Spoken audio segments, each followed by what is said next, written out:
Verse 26. So he let him alone. It was then said, then that she said, a bridegroom of blood because of the circumcision.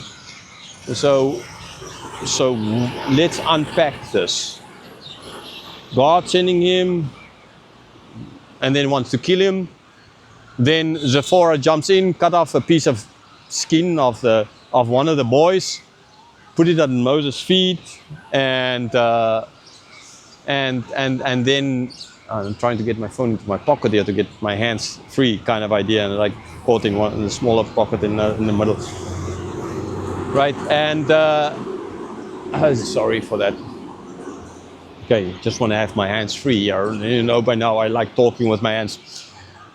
Right, so sending Moses, then trying to kill him. Zipporah jumps in, cuts up this piece of skin, throws it at his feet, and God leaves. The angel, whoever, leaves. Moses is not going to die. What really then is going on?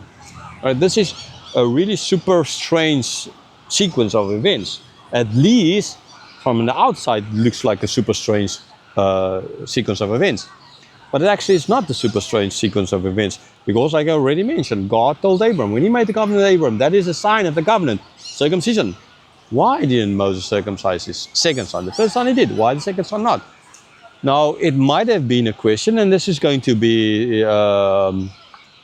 there's no evidence in the Bible for this, okay? We can just kind of try and see what would have happened. What could have been a reason? Now, I'm not going to, so don't build any theology on this. I'm just going to try to think what might have been reasons for this. Now, so Moses is living in another country, but his first son was born like that as well. But by the time his first son is like not long after all of this happened, right? After ultimately Moses left Egypt, right? I mean, it was a while after this, but he was still a little bit more, most likely remembering of his roots and who he is, and then that played still a role. He was more thinking of God and what God is doing and who they are as a people, I'm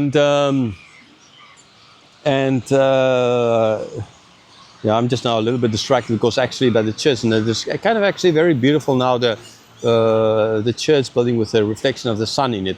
But okay, let's get back to this point, right? So that might have implied why at that stage, since it was not that long ago, and he was still more hungering or thinking of his roots and his faith back in Egypt kind of idea. And so therefore he could get his wife too. Maybe she didn't like this and she sort of went along with, and when the second son was born, he was maybe already by then a little bit more forgetting about what was there, his faith, right? And so he kind of, and maybe she complained more, maybe the father-in-law complained more, maybe the neighbors complained more, maybe the boy himself, but I mean, he would have been 8, he ought to have done it by the time he's 8. So we don't know exactly what happened there. But what we can see is Moses, for sure, was not this perfect believer in God, right? It's not that Moses was this Jesus figure where he had no sin. No, he had 2 boys, and he kept the covenant with the one, but the other one he didn't. He did not. Okay, that shows that Moses was, he was like, God, but not that important. Okay, lots of Christians are like that. When I grew up, and as a family, we always read the Bible every single day together, except Sundays when we spend all day in church, or at least most of it, or at family. I mean, church and family, kind of. And, it was for me just kind of normal. That's what you kind of do as Christians, right? That's what your parents ought to do with you. But for the other kids in class, it was not normal. Even in those days, we were all supposed to be Christian. It's not normal. It's like Moses, it's not a question like Moses was searching for God, like following God and all of this, and like, no. Moses was like, right, the first son, but the second son, we didn't really care that morning. So see, it's not something in Moses that made God pick him. But before God picked Moses and saved him in the little ark, the little basket, right? God already knew this is going to happen. So if God knew all of this, why then send Moses? Right? Why not have a more spiritual person go down to Egypt?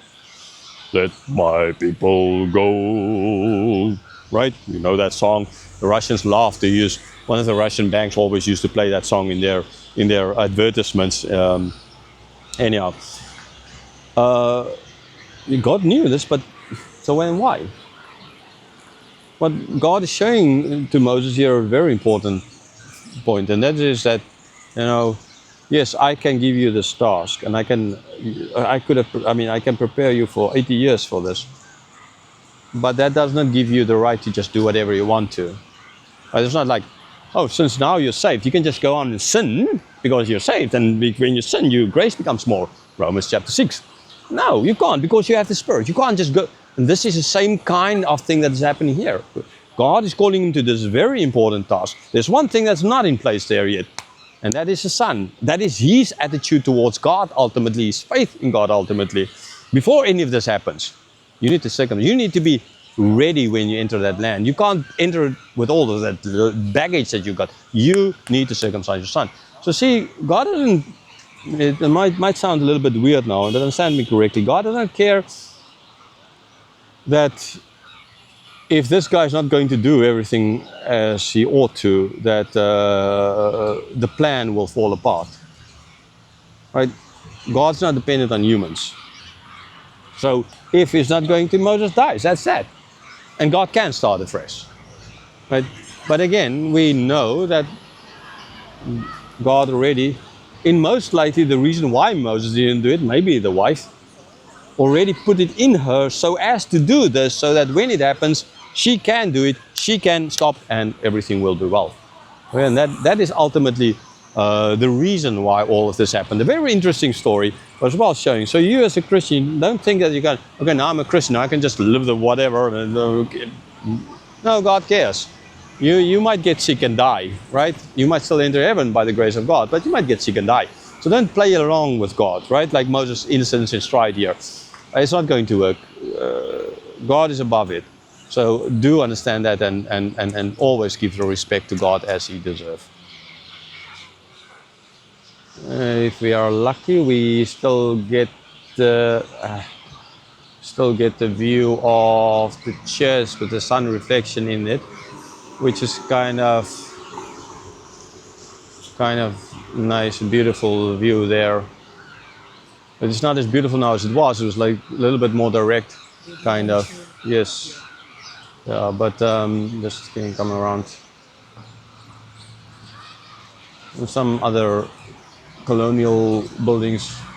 Yangon, if you compare Yangon to Bangkok, because Bangkok was like never a colonial town, the city, or times never colonized.